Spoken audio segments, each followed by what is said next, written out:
Olá, você acompanha a partir de agora mais uma edição do Questão de Opinião, o podcast de política aqui do Opinião CE.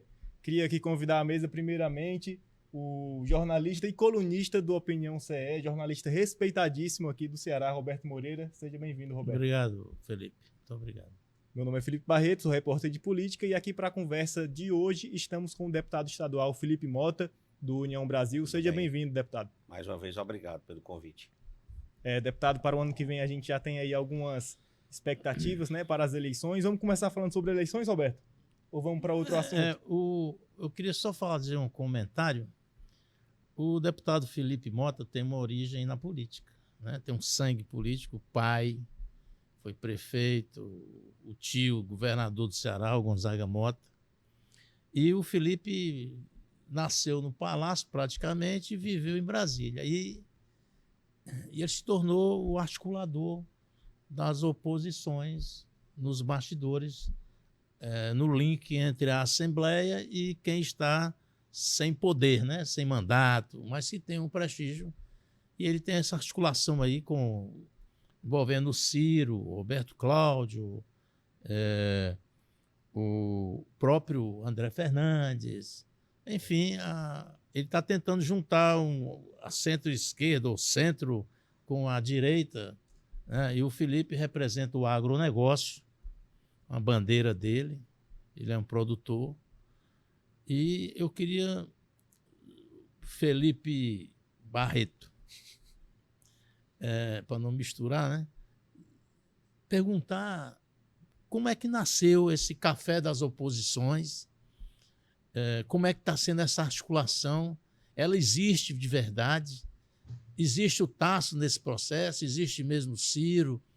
Existem empresários? O que é que existe de real nesse café das oposições aí? Roberto, primeiro, existe muita vontade de vencer, muita vontade de trazer um novo projeto para o estado do Ceará. Como é que começou tudo isso? Na eleição de 2024, a eleição municipal, nós vimos que a estratégia que foi feita pela oposição no estado do Ceará, se ela tivesse iniciado as suas conversas como estão agora o café da oposição, com certeza nós teríamos ganho a prefeitura de Fortaleza, teríamos tido um outro resultado, surgiu uma nova liderança de oposição, no caso o deputado André Fernandes, porque nessa composição, o que é que existia da oposição? Existia o ex-prefeito Roberto Cláudio, o ex-prefeito Zé Sarto e o ex-ministro Ciro Gomes.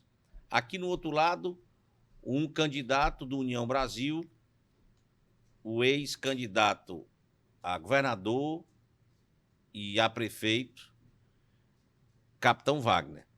Do outro campo, nós tivemos uma nova liderança colocada assim pela centro-direita e a direita, que foi o PL do deputado André Fernandes. Então, essas três figuras, quando eu digo esses três partidos que ali estavam... O senhor esqueceu aí do Girão, né? Mas o Girão, ele fez uma campanha meio que à parte, ele não procurou nem conversar com essas siglas, ele colocou o nome dele, né? Tentou em um voo solo essa campanha e depois ele também foi despertar como nós despertamos. Então, o que aconteceu em 2025 foi um despertar.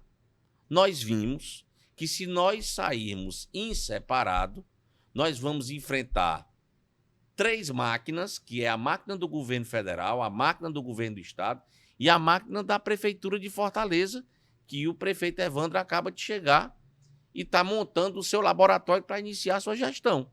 Então, o que é que nós entendemos? Olha, vamos sentar, vamos unificar, vamos montar um café para a gente começar a discutir um novo projeto para o Ceará, e daí as ideias vão formatando e nós vamos apresentar um projeto para o estado do Ceará. Deu certo. Deu certo porque nós recebemos todas essas figuras, está restando aí agora só o André Fernandes, mas ele já foi na Câmara Municipal, acho que ele fez o movimento correto, até porque esses vereadores foram aqueles que estiveram no enfrentamento com ele para ele poder ter essa votação expressiva, né? Ele perdeu por 10 mil votos. Mas hoje esse café da oposição norteia as discussões da oposição no Estado. Eu recebo diversas ligações de líderes políticos, de deputados até mesmo da base do governo, me perguntando por que é que esse café está discutindo tão bem o Estado do Ceará. Sabe por quê, Roberto? Porque o café ele não está com as portas fechadas. O café fica lá com as portas abertas do gabinete, a imprensa tem acesso às informações, nós credenciamos com técnicos o café, nós já levamos ex-secretário do Turismo, nós já levamos ex-presidente do Banco Nordeste, especialistas em segurança pública, professores. Então, isso está mostrando à sociedade que a oposição tem condição de chegar ao governo do Estado novamente, até porque, eu digo o seguinte, só aconteceu uma única vez a vitória de um candidato. Foi o Cid Gomes sobre o Lúcio Alcântara, que estava no mandato ou que não se reelegeu ou elegeu o seu candidato. Mas eu tenho certeza que com o retorno e a vontade que nós estamos tendo e a coragem que eu peço aqui, mais do que tudo, que o Ciro Gomes reveja os seus conceitos de dizer que não é mais candidato a nada. O Ceará está precisando da experiência dele, da coragem e, mais do que tudo, é um homem que não tem na sua vida um processo de corrupção. Eu nunca vi um carro de polícia na casa do Ciro Gomes. Então nós estamos com a esperança que ele reveja e que ele pense nessa geração que está aqui, porque nós somos a nova geração e nós precisamos iniciar, conversar com a experiência, nos preparar, porque o Ceará está aí esperando diversas situações, no campo da segurança pública, no campo da saúde, no campo fiscal. Nós estamos numa crise internacional com a guerra, estamos numa crise tarifária, que é a questão tributária, estamos numa crise da violência no país inteiro e nós precisamos conversar sobre isso e o Ceará não aguenta mais. Deputado, se fala muito no nome do Ciro como possível candidato, acredito que porque ele seria o que teria a maior capacidade de bater de frente com a candidatura do governo no próximo ano, né? Mas como o senhor ressaltou, ele não se coloca como um possível candidato, nem mesmo à presidência, que é cargo esse que ele já pleiteou, né? Algumas outras oportunidades. Mas o senhor acredita que a oposição vai ter, esse grupo inteiro da oposição, né? Vai ter força realmente para que ele possa rever essa decisão dele? Eu torço que a nova geração composta por Capitão Wagner, por André Fernandes, por Roberto Cláudio, por Felipe Mota, por Cláudio Pinho, por Queiroz Filho, por Reginaldo, por diversas outras figuras, Queiroz que fez um discurso duro ontem em relação a isso, nós precisamos convencer para que outras figuras, nós temos que convidar empresários para poder também juntar esse time, montar essa força e dizer, você tem que ir porque antes de você ser um bom brasileiro, você tem que ser um bom cearense. O Estado é que está clamando pelo Ciro. As figuras, os políticos mais experientes, aqueles do interior do Estado, eles estão a todo tempo perguntando, nós vamos ter uma opção? Porque eu te digo aqui, abertamente, se for o Ciro Gomes, tem uma disputa eleitoral. Se não for o Ciro Gomes, eu vejo um campo muito difícil para esse enfrentamento, mesmo com a nacionalização de Tarcísio de Freitas, sem Tarcísio de Freitas, é um campo que está muito nacionalizado essa eleição. Só que o Ciro é o único candidato no estado do Ceará que independe dessa definição nacionalizada. Tanto faz ter o Tarcísio como não ter, tanto faz ser o Bolsonaro como não ser. Para o Ciro, aqui é um compromisso do povo cearense com o cidadão Ciro Ferreira Gomes. Mas só, desculpa, Roberto, perguntar novamente, mas eu queria saber sobre esse assunto novamente, porque assim, a impressão que passa é que, eu sei que o Ciro está conversando mais com o Tasso, né? Mas a impressão que passa é que os deputados aqui, as lideranças da oposição estão querendo a candidatura dele, mas que ele não está muito ligado nessa possibilidade. Ele deu algum retorno já sobre Deixa eu te dizer, isso? Ele é um cidadão nacionalizado. Eu até tenho essa humildade de explicar. Às vezes ele é um cidadão nacional. Ele está esperando esse âmbito nacional, ele está olhando aqui de cima para saber qual será a melhor estratégia para ele, pessoalmente. Será que ele vai ter que ser candidato a vice-presidente de uma chapa importante nacional? Será que ele vai ter que ser um contraponto e vai ter que ser uma terceira via? Então, na hora que ele está pensando nacionalmente, ele não pode chegar simplesmente e dizer assim, olha, eu vou ser candidato a governador, esqueço tudo lá em cima. Não pode, porque um governador do Ceará não governa, não consegue governar se ele não tiver uma boa parceria com a presidência da República. Já é difícil com o presidente, porque nesse instante que nós estamos vivendo uma crise no Congresso, que estão segurando as emendas, que as emendas de comissão não estão saindo, que o orçamento extra, que a gente considera assim, do governo federal também não está andando. Já está difícil. Agora você imagina você com um projeto contrário. O deputado, essa coisa de transformar o Ciro Gomes na bala de prata da campanha eleitoral no Ceará tem algumas dificuldades. Inclusive, dentro da ideologia dele de não querer uma aproximação com o bolsonarismo. Onde é que o senhor acha que poderá acontecer, de certa forma, um diapasão, um cenário capaz de fazer a união dessas forças? Será, como diz o Chagas Vieira, a união do ódio? Não, é a convergência do antipetismo. O projeto nacional está tão ruim do PT, porque quem foi o Lula? Quem é o Lula para a nossa geração? Era um presidente que dialogava. Era um presidente que buscava todo dia a governabilidade. Era um presidente que diariamente ele estava ali. O senhor acha que esse Lula não existe mais? Esse Lula não existe mais. Mas por que o senhor chegou a essa conclusão? Porque o Lula, eu acho que depois que ele conseguiu o Lula 3, que o povo brasileiro deu uma condição democrática de ele fazer o Lula 3, o Lula se preocupou muito com a questão internacional, que o país tinha dado uma parada, tá? Não digo, né, a questão politiqueira de viagem, de janja, não é isso não. Ele se preocupou muito com a parte internacional. O país aqui não decolou no pós-pandemia, entrou numa crise entre Banco Central, taxa Selic, Faria Lima, os Mas empréstimos. esse aí é o discurso da direita, Pronto, né? é o discurso. Então, ele foi lá e se afastou do Congresso. O Lula hoje, ele tem dificuldade de conversar com o Congresso. Veja que o Lula anteriormente, quando acontecia qualquer coisa, ele fazia um almoço no palácio com todos os líderes. E ele não deixava a Gleisi Hoffmann, o Antônio Palocci, o Zé Disseu tratar, não. Quem tratava era ele. Ele ia para essa mesa. Eu acho que ele cansou. Eu acho que o projeto dele, ele, pessoalmente, ele cansou. Você vai perguntar, não? Pode perguntar. O deputado, só a sequência aí para a gente encerrar esse...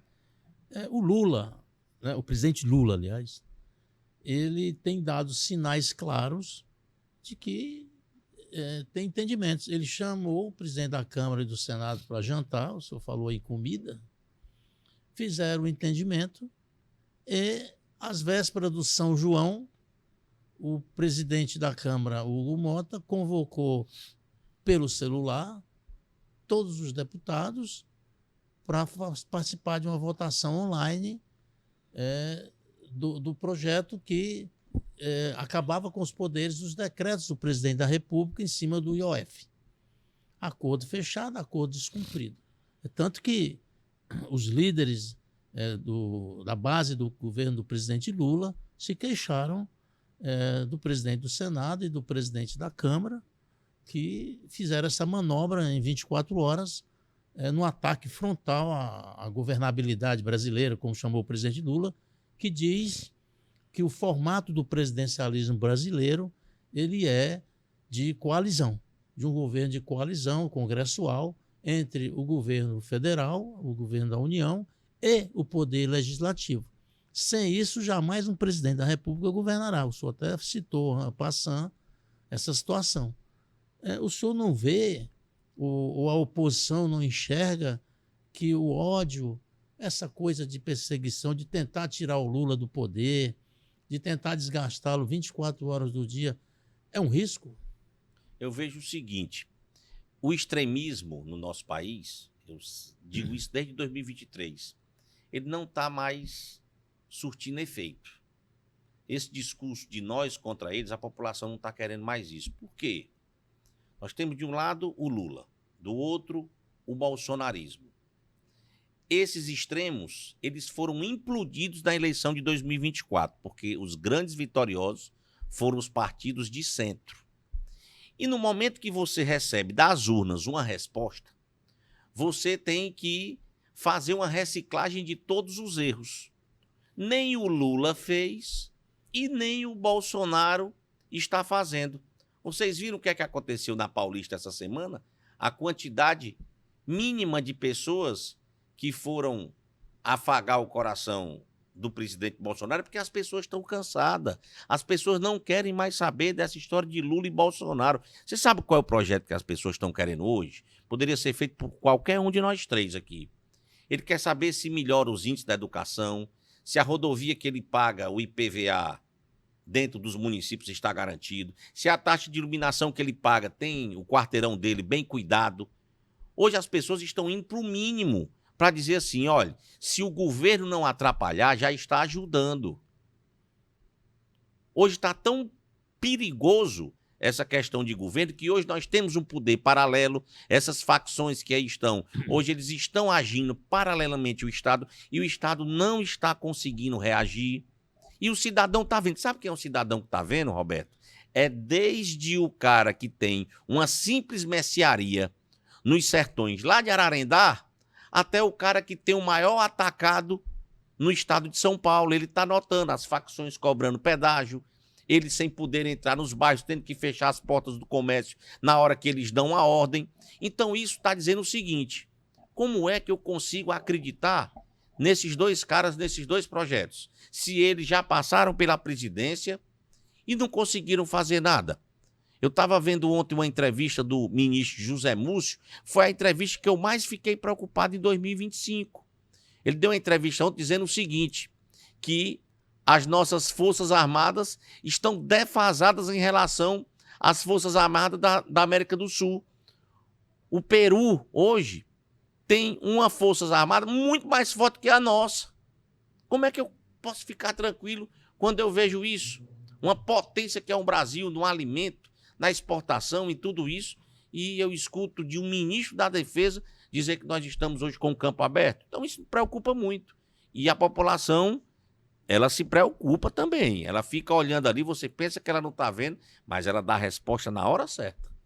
O deputado, o senhor falando aqui sobre o governo Lula, sobre extremismos, né, assim, na opinião do senhor, e o senhor é filiado a um partido que está hoje no governo, né? Tem 3 vagas de ministério no governo Lula, só que a gente sabe que o União Brasil ele já articula uma possibilidade de estar numa outra, deve estar numa outra coligação, né? Não deve estar na coligação do presidente Lula na tentativa de reeleição dele no próximo ano. E não sei se foi hoje, mas o presidente do União Brasil, Antônio Rueda, deu uma declaração sobre essa questão do IOF, né? Que os deputados filiados à União Brasil, muitos deles votaram pela derrubada do decreto do presidente Lula. E ele disse que não é porque um deputado é filiado a um partido que está que possui um ministério que ele precisa votar junto com o governo, né? Eu queria saber a opinião do senhor sobre essa declaração dele, se o senhor acredita também que a União Brasil deveria entregar os ministérios. Eu sou do União Brasil e eu defendo que a União Brasil não estivesse mais no governo Lula. Eu sempre disse isso, e não é porque aqui o governador é do PT, não. O governador aqui poderia ser do MDB. Eu estaria defendendo do mesmo jeito que a União Brasil não estivesse mais no governo Lula. Sabe por quê? Porque está se desenhando uma situação que a União Brasil e o Progressista estarão ao lado da centro-direita em um projeto novo, de um novo presidente para 2026. Essa história de político ocupar 2 canoas, 2 projetos, isso não cai bem. Uma hora, alguma vai abrir a mais e a perna vai quebrar e você vai cair. Então, eu sou a favor que a União Brasil entregue os ministérios que tem no Lula, que ele comece a fazer uma crítica construtiva, também não é essa crítica odienta, que isso não é bom para o Senado Democrático, porque o ódio só aumenta o ódio. Então, se você procura construir, você vai aderir, vai ter aderência de muito mais gente. Ô, deputado, o senhor tem razão quando joga no cenário político que Brasília vai ter influência na eleição do Ceará. Ok? A partir do momento que o senhor nacionaliza o assunto, alegando aí a polarização que tem custado muito à nação, que é essa briga da esquerda com a extrema-direita, ou a direita, Lula e Bolsonaro. Mas tem um aspecto aí que as pesquisas mostram que em torno de 10% a 15% dos brasileiros terão poder de decisão na eleição. Verdade. Que em torno de 31% dos brasileiros são Lula, 31% são Bolsonaro. Quando o senhor prega nem Lula nem Bolsonaro, o senhor enxerga alguém que possa, de certa forma, descaracterizar essa polarização ou tirar o Lula ou o Bolsonaro da disputa? Enxergo um grande nome, porque é esse nome que é mais ligado à área técnica. Ele vai entregar e vai cortar na carne aquilo que tem que ser feito. Nós não podemos ter um país com a quantidade de ministérios que nós temos. O orçamento não suporta. Com essa quantidade de agências, o país não suporta. Eu vejo que o ministro Tarcísio, governador Tarcísio, ele é o melhor nome para isso.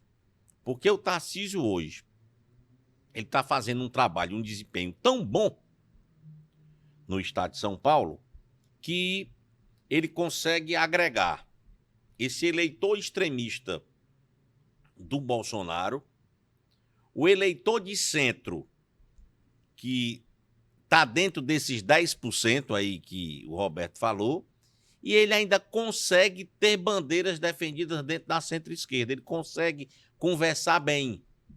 Eu não vejo problema nenhum, Tarcísio, se chegar à presidência, ele conversar com o PDT. Eu não vejo problema nenhum.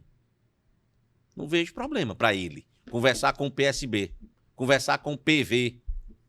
Eu não vejo que ele vai ter essa dificuldade. Por quê? Porque figuras que estão ao lado, que estão fazendo essa corrente, tanto na capital São Paulo quanto no estado de São Paulo, tem algo que consiga se somar para fazer com que o Tarcísio chegue lá. Ele é o melhor nome.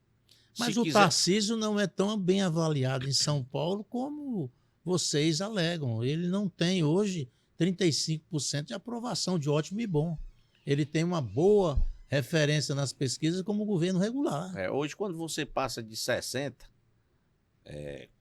falando assim do estado de São Paulo, eu acho que você já está num grande diferencial, porque São Paulo tem a história do ama ou odeia, né? Porque o PSDB comandou o estado de São Paulo com as políticas desenvolvimentistas, mas hoje você vê que o desenvolvimento de São Paulo está sendo sugado pelo Centro-Oeste.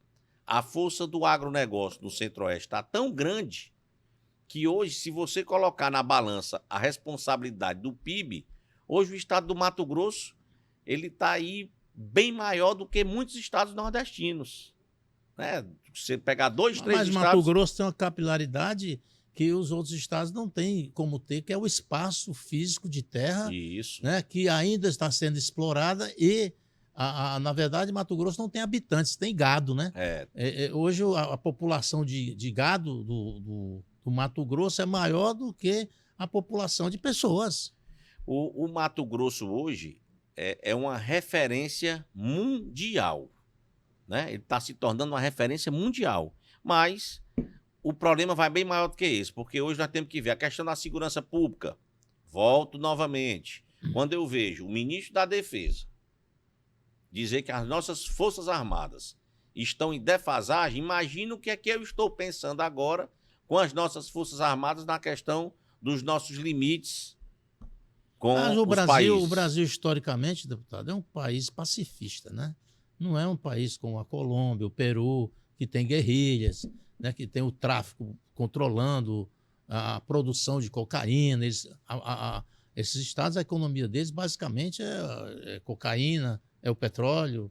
São coisas poucas, mas que têm um valor agregado imenso no mundo dos negócios, seja ele das drogas ilícitas ou mesmo do petróleo. O Né? Estado paralelo já está dizendo, né? Hoje, as maiores multinacionais brasileiras é o PCC e o Comando Vermelho. São as maiores. Deputado, eu queria voltar aqui para a paróquia. O secretário Chagas Vieira tem dito que o café da oposição é o café dos desocupados, do ócio e do ódio, né? O senhor vê isso como uma observação de quem está do outro lado, de quem está sofrendo uma oposição que antes não tinha? Qual é a leitura de vocês em relação a esse pensamento do gabinete do governador, já que o Chagas é uma das pessoas mais influentes hoje do secretariado, ele lidera o secretariado do governo e do ponto de vista político, uma voz importante. Eu vejo que nós estamos incomodando. Até porque todos nós somos sabedores que o papel do parlamentar de oposição é fiscalizar o governo, é fazer denúncias, trazer a responsabilidade de algo que alguns cearenses, por muitas vezes, não conseguem ter esse acesso, tem a nossa voz. Então, eu acho que nós estamos incomodando. O que estava passando muito bem para o governo, até abril aí, era que o governador Almano dizia que não tinha adversário. Ele disse nos 4 cantos. Mas ele ainda não tem, né? Ele dizia que não tinha adversário, mas esse adversário está nascendo grande. Ele já vem com um peso muito forte. Creio que esse adversário, e torço que seja o ex-governador Ciro Gomes, e aí nós vamos ver qual é que é o melhor projeto.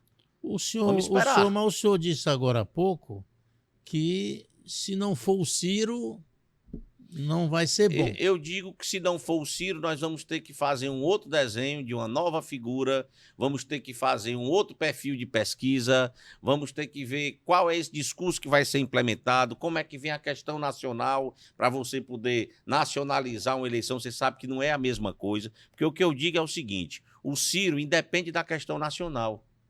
Ele não precisa estar ligado a alguma pessoa, mas já outro precisa. Mas, deputado, os amigos do Ciro que desaconselham a sua candidatura dizem o seguinte: o Ciro não pode ser candidato porque se ele for derrotado aqui no Ceará, será o fim real da vida dele, política e pública, e parece que o Ciro não quer isso.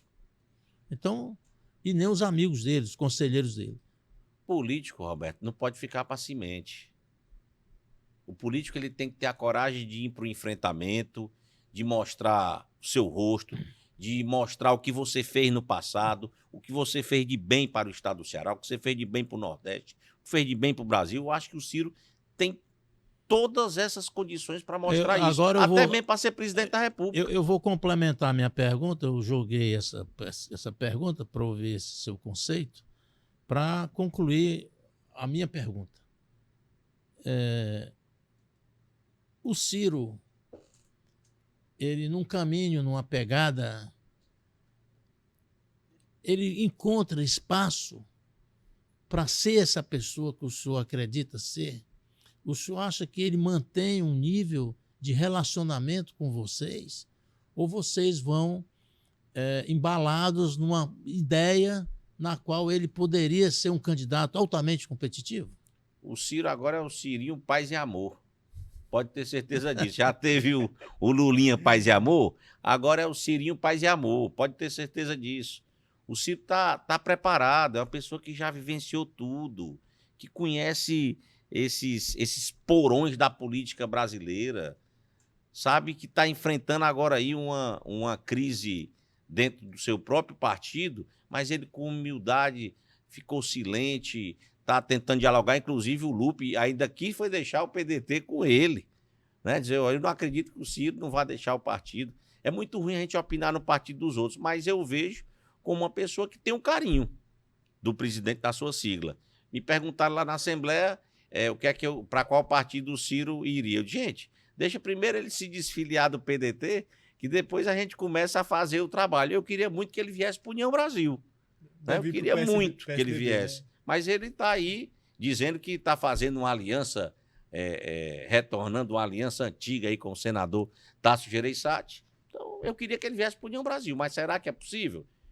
Na política tudo acontece.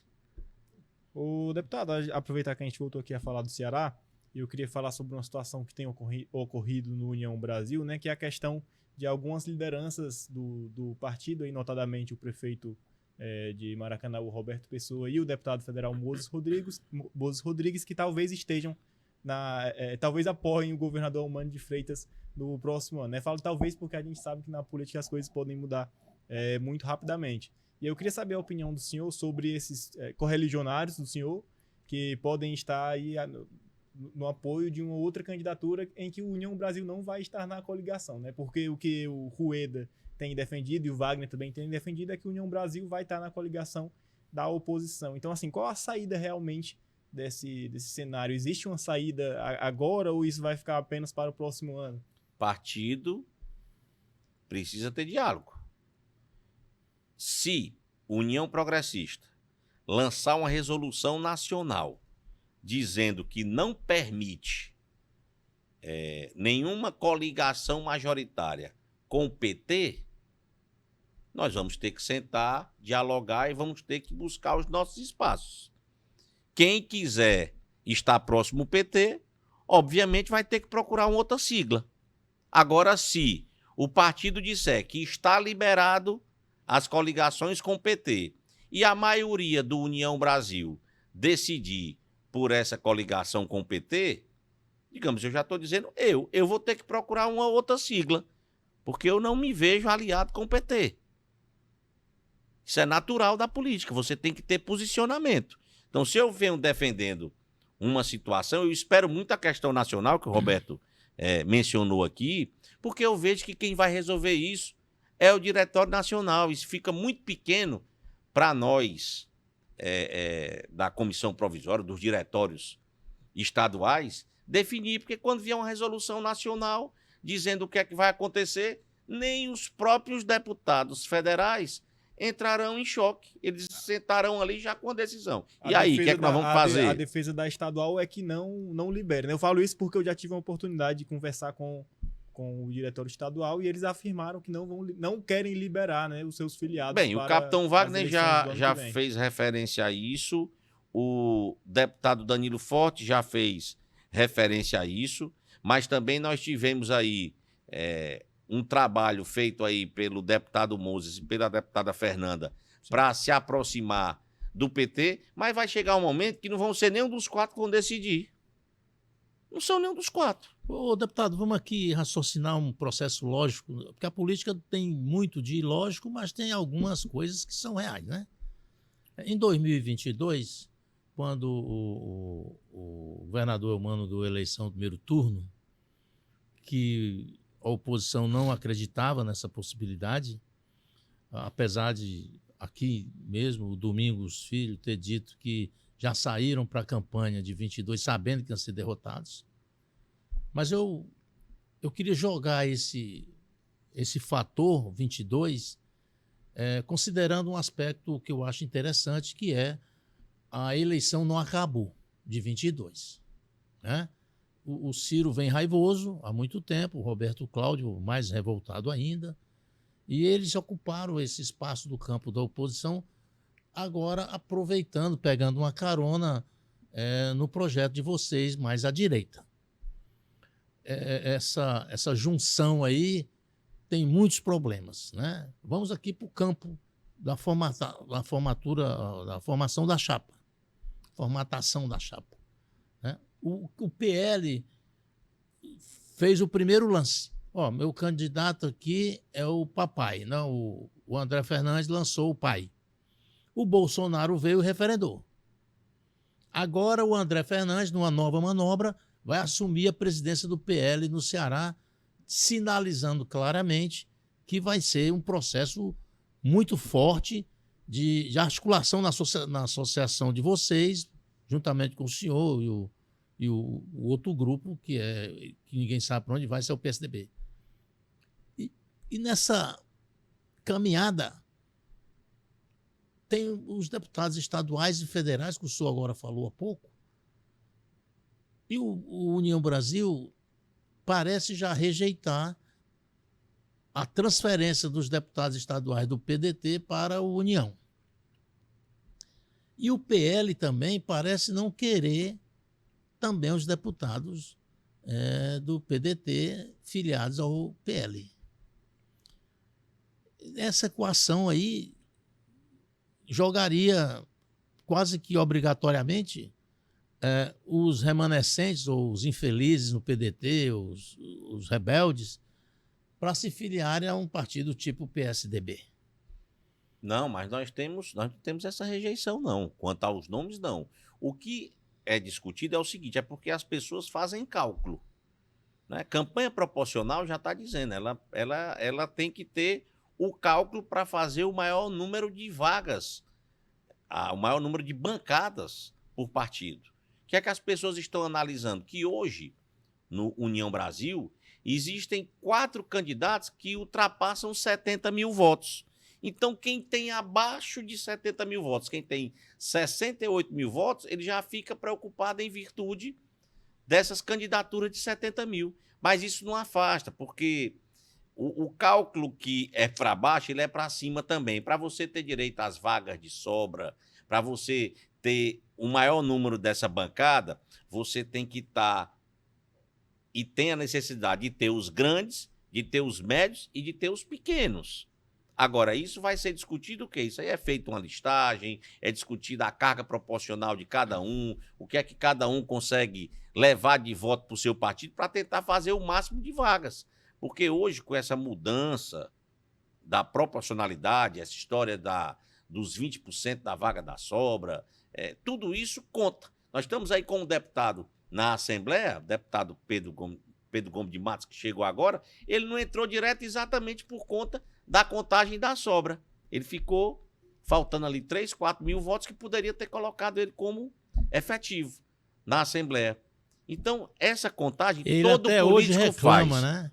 Ele reclama dizendo que foi eleito e o TRE Você sabe o que é que eu escuto lá no na Assembleia? coeficiente fez uma conta errada. Eu escuto lá na Assembleia muita E coisa. ele não entrou na justiça porque perderia o mandato de vereador. De vereador. Eu vou lhe contar aqui uma coisa que eu escuto na Assembleia.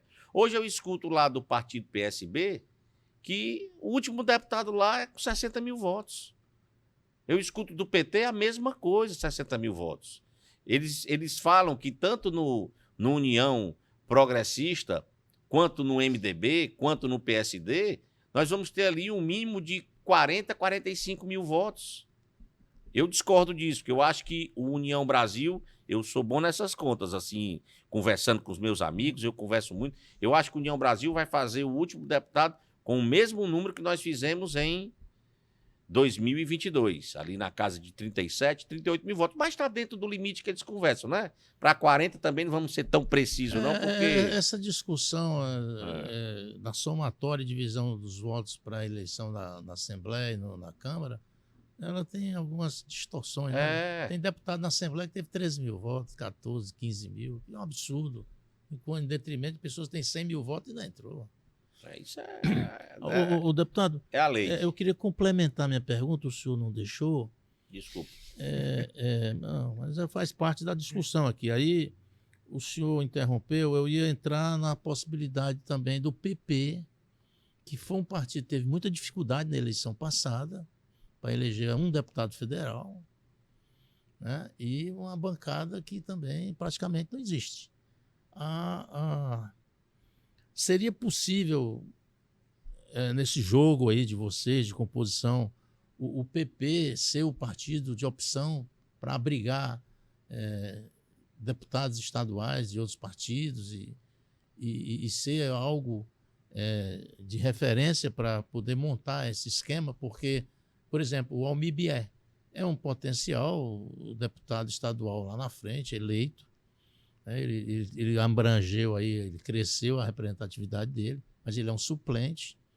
E tem o PSDB, que não quer filiar a gente, tem mais de 40 mil votos, porque o PSDB foi para esse projeto passado e elegeu apenas um deputado. Deputada Emília. Né? Deputada Emília. Então, o senhor acredita que essa composição tem condições de montar uma chapa proporcional para estadual e para federal capaz de ir para o enfrentamento com o governador Elmano, que agora mesmo tem 71% de aprovação de governo e de popularidade.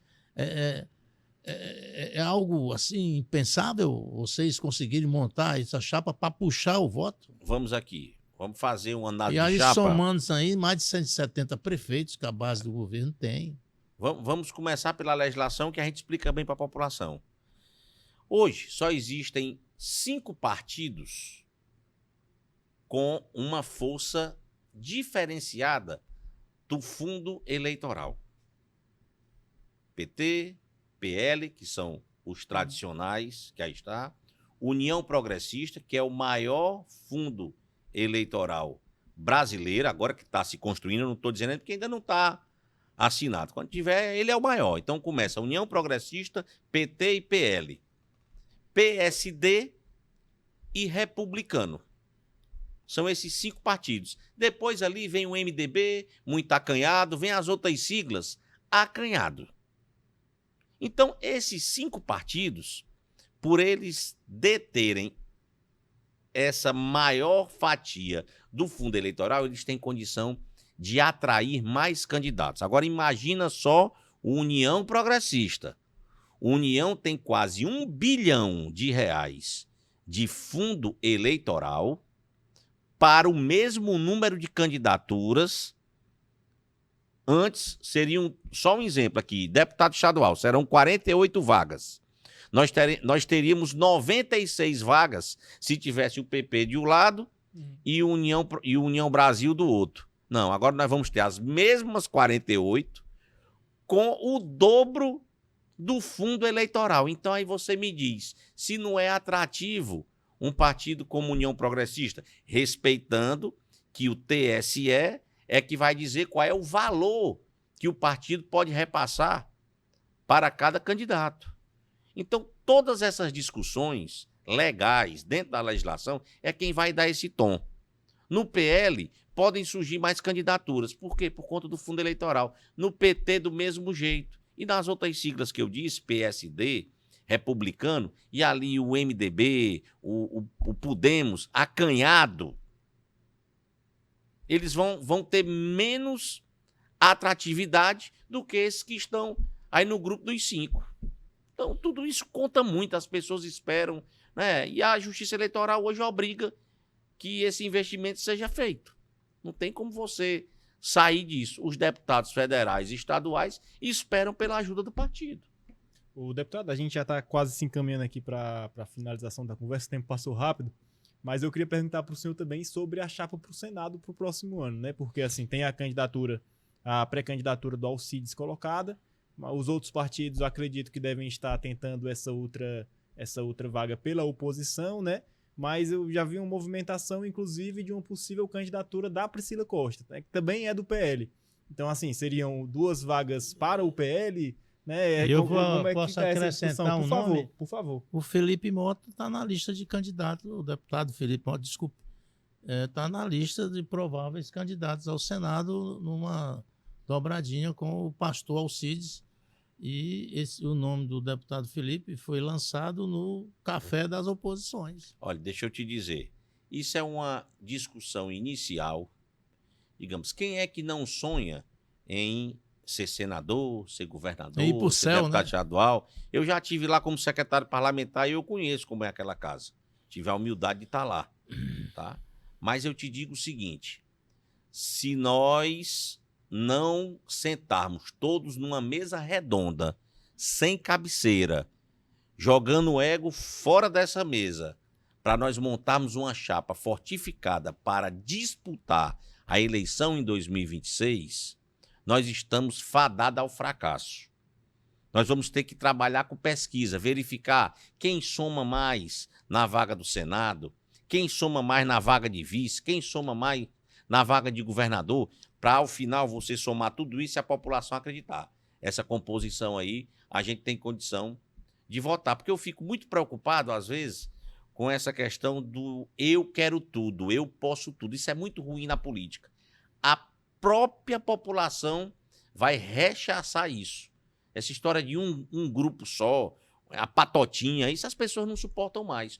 ou discute, senta e cada um faz o seu trabalho, ou está fadado ao fracasso. Antes, tem um tempinho ainda aí para eu fazer a Pode última fazer, pergunta. pode fazer. Eu queria saber, deputado, nesse alinhamento de pensamento, se vocês têm a sabedoria de olhar o mapa do Ceará. Está lá cravado, eu estou aqui falando pelo o Palácio, né? Os números do Palácio. O Palácio aponta para 174 a 176 prefeitos na base aliada. O Palácio aponta mais de 400 vereadores nessa base, né? Além de 36 deputados estaduais, ou 34, e tem ainda o Evandro, o Camilo, o Elmano, o Cid, Zezinho Albuquerque, Domingos Filho, tem aí uma artilharia.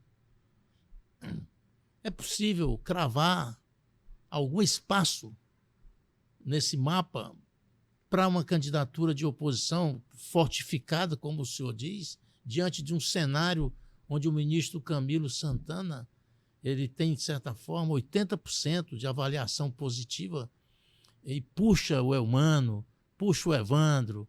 Ele é o homem que o Chagas diz, eles não admitem o sucesso do Camilo, eles não admitem o Camilo ser um líder, eles não admitem o Camilo ser ministro da Educação, eles não admitem o Evandro Leitão ser prefeito de Fortaleza, eles não admitem o Elmano, filho de um agricultor e de uma professora de escola pública, ser governador do Ceará. Esse vai ser o discurso. O senhor vê espaço no mapa para uma candidatura realmente forte? Não só vejo, como eu vou te dizer, o dado principal eles não têm, nem nós temos. Nós não sabemos o que é que a população vai achar dos dois projetos, porque eles terão que ser apresentados. Nós vamos ver como é que vai estar a condição financeira, econômica dessa população. Se ela vai estar endividada, se o número de emprego tem aumentado, se as pessoas vão estar em busca dos serviços públicos que não estarão chegando, ou se estarão chegando. Vai ser uma eleição mais do que dividida. E te digo aqui, não é a divisão esquerda e direita, não. É o seguinte, 40 secretarias do estado do Ceará. Se fica com 40, ou nós conseguimos dividir isso aqui para 20, 22 secretarias. Esses orçamentos que nós temos no Detran, da indústria da multa, no Brasil inteiro, não estou falando do Detran, só do Ceará, não. Será que não está na hora de diminuir um pouco essa indústria da multa e diminuir o IPVA de quem trabalha aí nessas motocicletas, que foi prometido pelo Evandro? Será que não está na hora de pegar essas contas de água dessa PPP que aí está acontecendo aqui no estado do Ceará e nós diminuirmos isso para poder atrair o empresariado a contratar mais na necessidade do tripé econômico industrial, que eu digo aqui, água, energia e logística? Então, tudo isso parece não ser importante, mas quem vai decidir nem o governo sabe, nem eu sei, nem a imprensa sabe, que é a cabeça do povo. O povo é que vai chegar e vai dizer assim, olha, eu acredito que esse projeto esteja melhor, nós vamos continuar nele, mas eu também acredito que esse aqui tem que mudar. Serão esses 10% que você colocou aí que vai dar essa diferença aqui no Ceará também, porque será uma eleição de 60-40. Espero que nós fiquemos com 60 e eles com 40, mas pode dar um resultado contrário também. O deputado, antes da gente encerrar aqui, só fazer uma última pergunta, Roberto. Que o senhor falou aí que não será uma eleição de direita contra a esquerda, né? E eu me lembrei aqui que o Ciro, caso ele seja o candidato realmente, né, ele se considerava alguém como de esquerda, né? Eu não sei se ele se considera ainda, mas ele se considerava de esquerda. Eu pergunto aí nesse grupo da oposição, as lideranças da direita, do PL, do União Brasil, eles não veem como um possível empecilho para os seus eleitores votarem em alguém que se considera de esquerda? Isso não tem sido um empecilho assim, para essas lideranças? Eu já fiz uma resposta anteriormente dizendo o seguinte: é o anti ao que está no poder e o que poderá vir.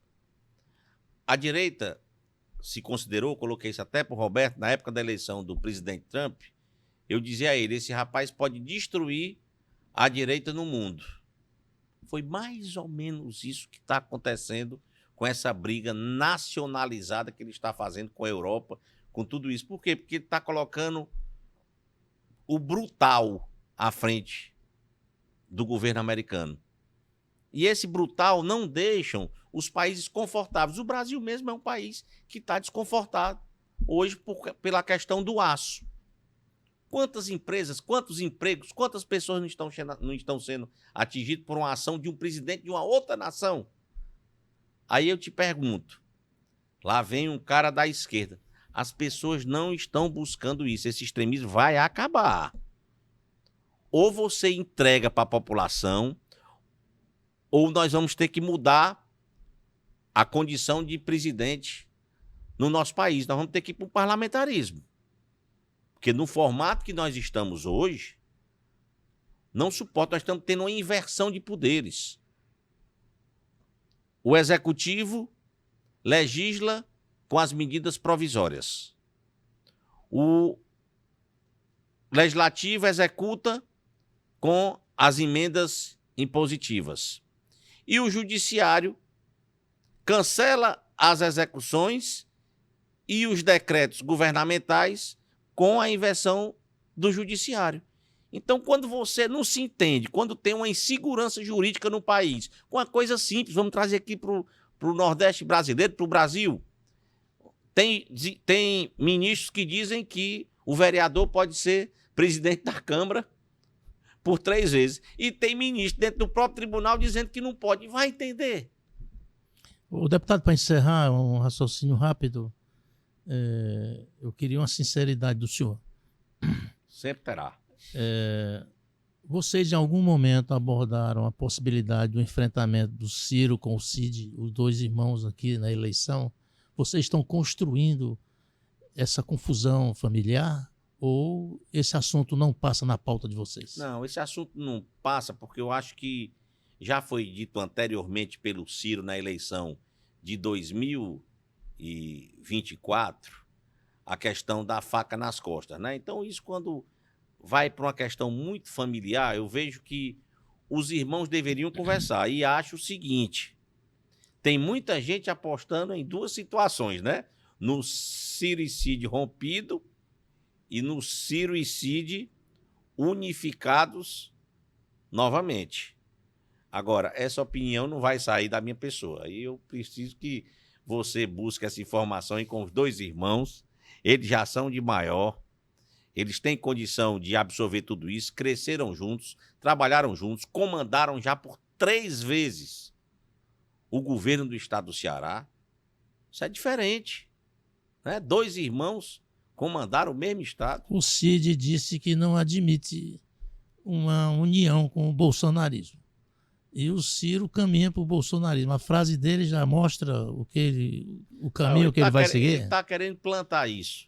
O Ciro é um democrata. O Ciro está vendo qual é o momento que o país está passando. Se o Ciro estivesse discordando do que eu digo, do extremismo, ele tanto levantava ou a bandeira do Lula ou a bandeira do Bolsonaro, mas ele está vendo que o país não cabe mais isso.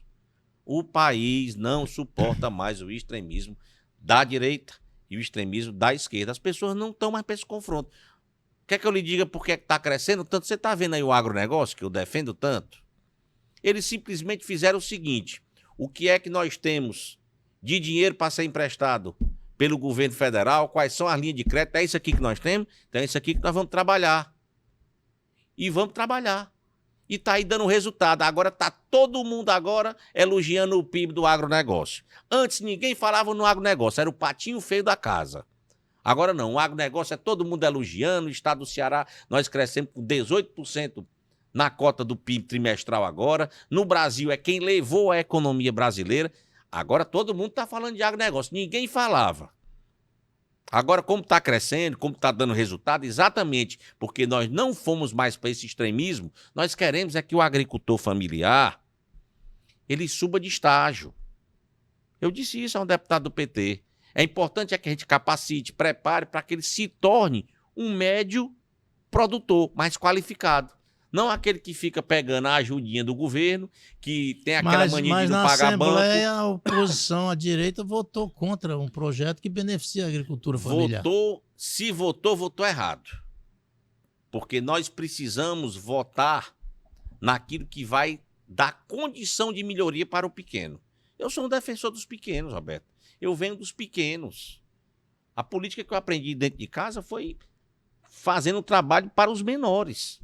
Só que as coisas vão mudando e as pessoas precisam se ressignificar. Olhar que o estado do Ceará não é um estado rico, que a gente precisa dar oportunidade e que a gente precisa dar condição. Tu tem que ter uma meta. A tua meta é essa daqui. Vamos cumprir isso aqui que tu vai ser grande, vai ter quem te compre, tu vai ter o dinheiro todo ano e vamos para frente. Tem que ser pujante. A economia não pode ficar naquela história do cara sofrendo com a bacia nas costas, não. Você tem que dar condição dele crescer. O senhor não respondeu a pergunta. O senhor acha que o Ciro e o Cid saem juntos ou separados? Eu queria que eles saíssem juntos. Ok. Eu queria que eles saíssem juntos. Porque eu já passei por briga familiar. Eu sei o que é isso. E eu acho que se nós sairmos juntos, o Ceará fica muito mais forte. Obrigado. É isso. Mais alguma pergunta, Roberto? Não. Então é isso. Eu queria agradecer aqui ao deputado Felipe Mota pela oportunidade, né? A gente pôde falar de política, as eleições do próximo ano, nacional, estadual, as articulações entre os partidos, um pouco de briga familiar também, né, Roberto? Uhum. Então eu queria agradecer ao senhor, deputado, pela oportunidade. Muito obrigado mais uma vez e sempre à disposição. É isso, essa conversa você acompanha aqui no YouTube do Opinião CE, mas fique por dentro também de todas as outras informações que estão no nosso portal www.opiniãoce.com.br e nas nossas redes sociais, no Instagram, no X, no TikTok. Fique por dentro de tudo e até mais.